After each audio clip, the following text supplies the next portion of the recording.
Welcome to another episode. Now, my goal here today is to share with you where things are going. In other words, can you still maintain your vehicle? Being a DIYer, is it still simple to maintain and repair a vehicle? So we have two really perfect examples. A 2010 Subaru Impreza that I've maintained for the last 140,000 miles in 11 years, and a newer, this is a 2018, but the generations are really 10 years apart. So let me first quickly describe what we have here, then we'll get back home, look underneath the hood on both cars, get underneath the vehicles, and really see, can you still maintain these vehicles at home?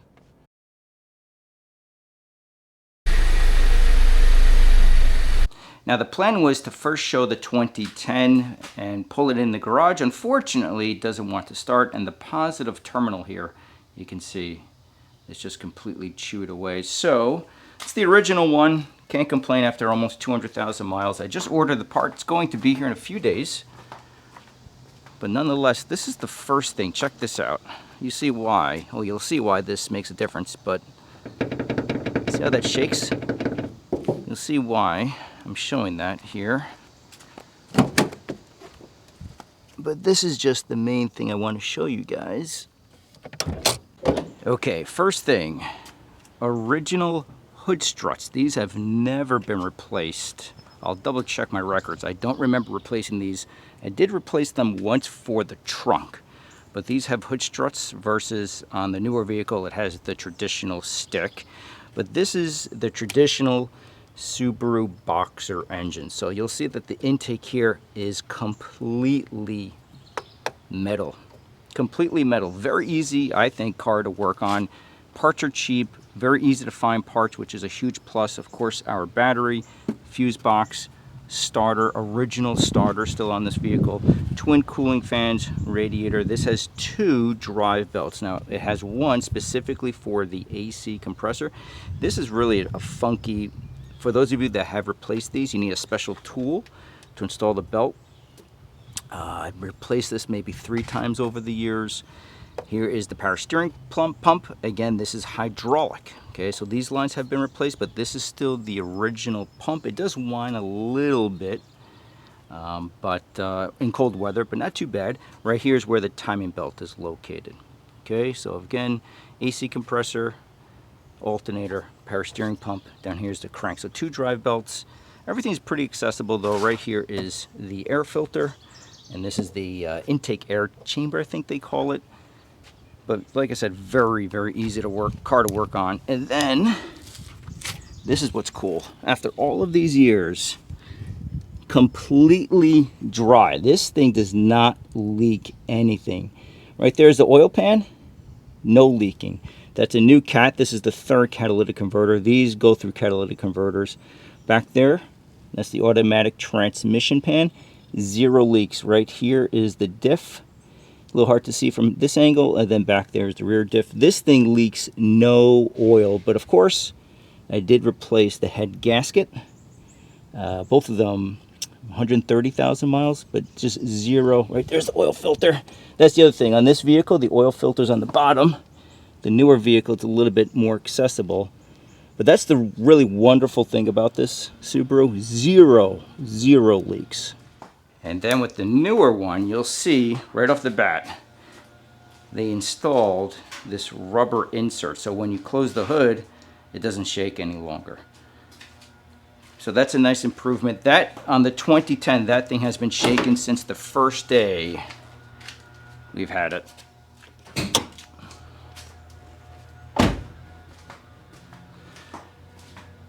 But this is where I think it's pretty cool. You see how this has the stick? Okay.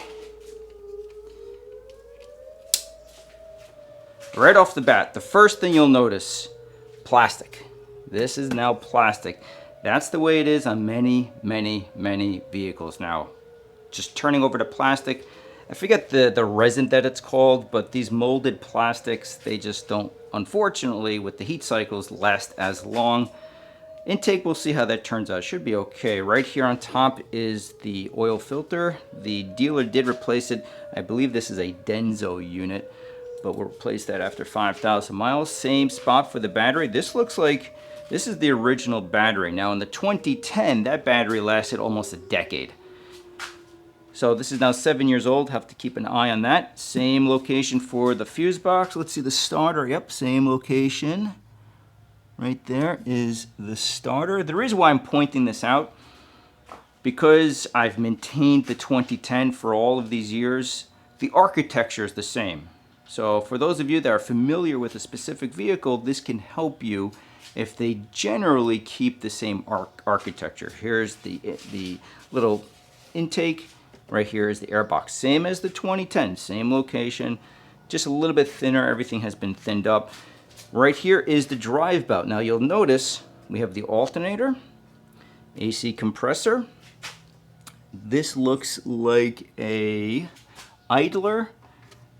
There's our crank, and then the bottom, that looks like a water pump, which is sort of interesting. On the other one, the water pump is behind that plastic cover. And when you replace the timing belt, of course, that's when you replace the water pump and the thermostat. This did go through a 60,000 mile maintenance at a Subaru dealer, and I'm going to do a follow-up on this. They should do the plugs, brake fluid, air filter, cabin filter, front and rear diff fluid. So I'm actually going to shoot a follow-up for those of you that just want to know on how to replace the spark plugs on these newer vehicles. But we'll double check it, maybe, you know, just to make sure that they were honest. The spark plugs are all the way down there. Now, I'll show you a screenshot on the newer Subaru here. These are coil packs. On the older Subaru, that vehicle does not have coil packs. It has traditional spark plug wires. So this has been updated. I believe it is direct injection also on these vehicles.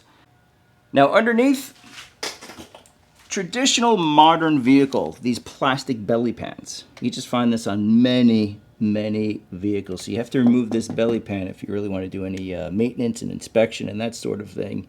Doesn't leak anything as far as I can tell. I don't smell anything. Sometimes what I'll do is stick my fingers underneath.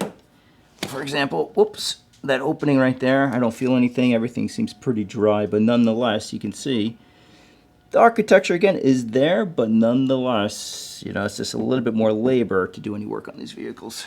So I just wanted to share this with you guys. I think ultimately the whole point here is, in this case, the Subaru has been a terrific vehicle. It's been very inexpensive to run over the last 11 years in terms of average monthly cost, cheap to insure, 87 octane, blah, blah, blah. But the really cool thing, at least for us, is it has the same architecture. I can still do probably most of the repairs here at home.